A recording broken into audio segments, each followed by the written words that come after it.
नमस्कार दोस्तों।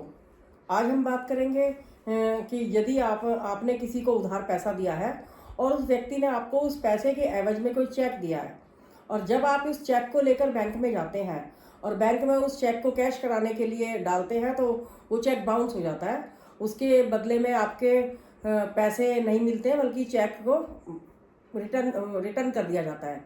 तो उसकी सावधानी के लिए और उस प्रक्रिया को आप कैसे, चेक बाउंसिंग की प्रक्रिया को कैसे कोर्ट में ला सकते हैं, उसके बारे में हम वकील साहब से जानकारी लेंगे। और वकील साहब हमें स्टेप बाय स्टेप बताएंगे कि चेक बाउंसिंग क्या होता है और चेक बाउंसिंग के होने के बाद हम अपनी आवाज़ को कोर्ट में कैसे ले जा सकते हैं और उसके लिए हमें क्या क्या सावधानियां बरतनी चाहिए।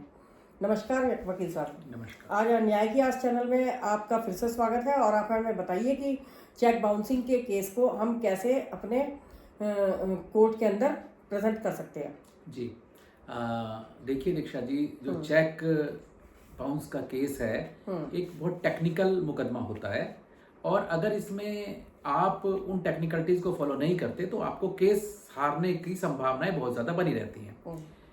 अगर आपको कोई आदमी चेक देता है तो सबसे पहले ये आपके लिए जानना जरूरी है, उस चेक की वैलिडिटी 3 महीने होती है। जो उस पर डेट डाल के दिया है, आप केवल 3 महीने के अंदर अंदर ही उसको प्रोड्यूस कर सकते हैं। अगर आपने उसको एक दिन भी ज्यादा आगे किया तो आप चेक बाउंस का केस नहीं ला पाएंगे। नंबर 1 बात। नंबर 2 बात, जब वो चेक बाउंस हो जाए तो विद इन 30 डेज, 30 दिन के अंदर आपको उस व्यक्ति को जिसने चेक जारी किया है उसको लीगल नोटिस देना जरूरी है। अगर आपने 30 से 31वां दिन भी कर दिया तो आप केस को हार जाएंगे 100%। इसके अच्छा, मतलब टाइम की एक यहाँ पे मतलब समय सीमा जरूर ध्यान में रखनी है। नंबर 3 जो बात आती है वो आती है कि आपको केस कब डालना है। केस डालना है चेक का जब आपने नोटिस दिया, नोटिस जब उसे प्राप्त हो गया जिसने चेक जारी किया उसके 45 दिन के अंदर अंदर।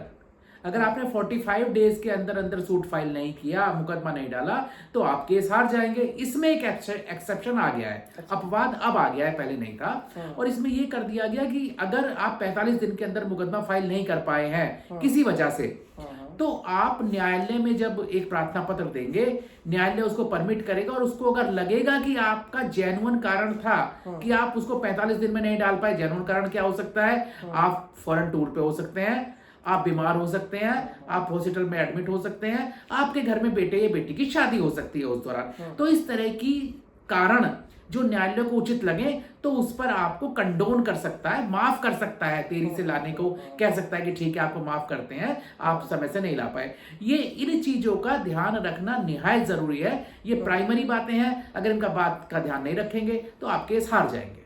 अच्छा, ठीक बात है। वो लिमिटेशन मतलब उसके लिए जरूरी है जी, कोई टाइम पीरियड। जी, तो यानी कि आपके हिसाब से कि मतलब 30 दिन के अंदर तो चेक बाउंस होने के अंदर अंदर हम नोटिस दें। बिल्कुल। और नोटिस के बाद हम 15 विद इन 15 डेज देना। नोटिस के 30 दिन के अंदर नोटिस देना है और with in 45 days suit file करना है। 15 दिन। इसमें एक बात और बता दूं, बहुत लोग क्या करते हैं, जैसे एक नोटिस दिया और नोटिस देने के 7 दिन के बाद, 8 दिन के बाद सूट ले आए थे, वो भी गलत होगा। 15 दिन से पहले आप नहीं ला सकते, क्योंकि उस नोटिस में 15 दिन का लिमिटेशन होता है। आप 15 दिन का टाइम देते हैं कि आपको नोटिस मिलने के 15 दिन के अंदर अंदर आप पैसा दे दें। जो 15 दिन जब उसको नोटिस मिलने का क्रॉस हो जाता है और 16वां दिन आ जाता है, तो 16वां दिन से 45 दिन, 16वें दिन से आप सूट फाइल कर सकते हैं, और मैक्सिमम टाइम 45 दिन है, अगर कोर्ट कंडोन ना करे तो। ठीक बात है। तो ये मतलब जिस दिन से चेक बाउंस होता है उसी दिन से काउंट होती है वो दिन, नोटिस का पीरियड। नोटिस के पीरियड से। अच्छा, नोटिस का पीरियड। ठीक बात है। तो यानी कि जो चेक बाउंस मिले तो उसके बाद क्या क्या डॉक्यूमेंट्स इकट्ठे करने होंगे? जी बिल्कुल। देखिए, अगर आपने किसी को उधार पैसा दिया है तो उधार पैसा कई बार आदमी दोस्तों को, रिश्तेदारों को बिना लिखत पढ़त के दे देता है। हाँ जी। तो उसका तो कोई एविडेंस नहीं होता है। तो उसमें तो आप नोटिस में बताएंगे कि साहब हमने उधार पैसा दिया, बैंक ट्रांजैक्शन किया। अमूमन लोग अब बैंक से बैंक में ट्रांसफर करते हैं, लेकिन बहुत बार कई बार आदमी कैश पैसा दे देता है। तो कैश पैसा दे देता है तो उसका भी केस चलेगा। आपको नोटिस में स्पेसिफिक लिखना पड़ेगा कि साहब कैश पैसा दिया था, बैंक का ट्रांजैक्शन किया था, तो वो सब लिखना होगा। और उसके बाद जो आपको पेपर इकट्ठा करना है, जो आपने बात की, दस्तावेज जो चाहिए, डॉक्यूमेंट्स, एक तो ओरिजिनल चेक चाहिए जरूर, उसका चेक रिटर्न मेमो ओरिजिनल होता है वो जरूर चाहिए। तीसरा, जो आप नोटिस देंगे वो उसकी कॉपी जरूर चाहिए। ये 3 चीजों की कॉपियों के बिना आप सूट फाइल नहीं कर पाएंगे। इनकी ये मैंडेटरी है, आना ही आना चाहिए आपके पास। अच्छा, ओके। तो इसमें बताइए कि सजा का क्या प्रावधान है, क्योंकि लोग सोचते हैं कि ये तो कोई ज़्यादा बड़ी बात नहीं है, चेक बाउंसिंग में कोई सजा नहीं हो गई, उसको मतलब हल्के में लेते हैं इस केस को। नहीं, ये केस बिल्कुल भी हल्का नहीं होता है, ये बहुत एक टफ मुकदमा है एक्यूज्ड के लिए। जो कॉम्प्लेनेंट है, जो पीड़ित पक्ष है, उसके लिए थोड़ा इजी मुकदमा हो सकता है, लेकिन एक्यूज के लिए बहुत टफ है। अब क्यों इजी है या इजी क्यों कहते हैं जिसने मुकदमा डाला?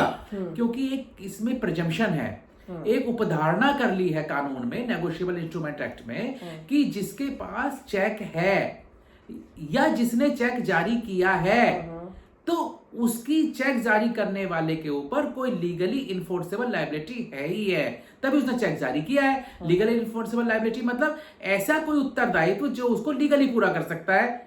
अगर उसने ऐसा चेक दिया है तो ये माना जाएगा कि है, उपधारणा है, तो वो कंप्लेंट के फेवर में जाती है।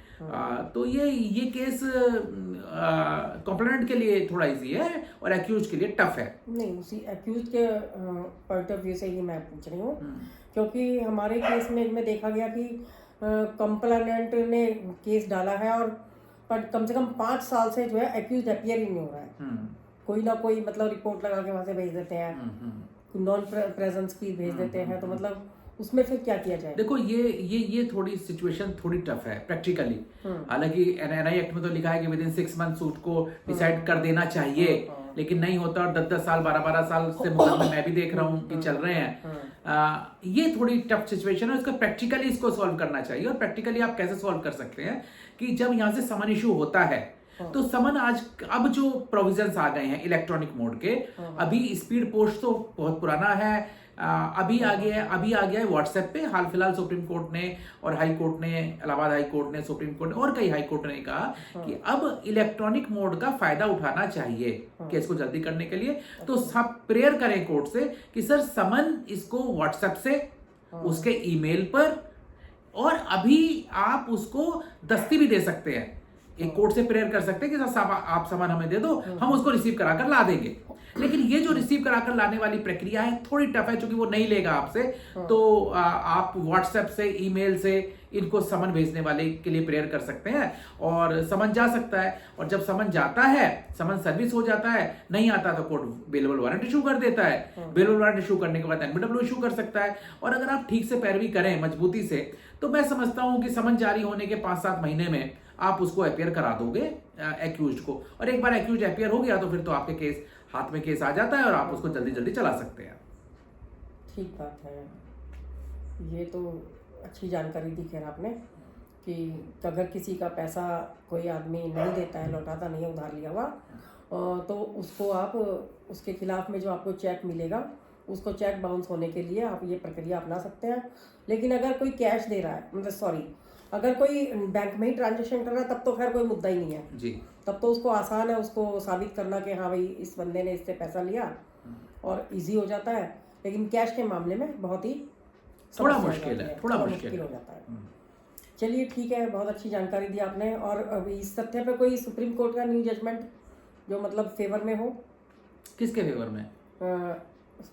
पीड़ित के, कंप्लेंट के फेवर में बहुत सारे जजमेंट्स हैं। There are so many judgements.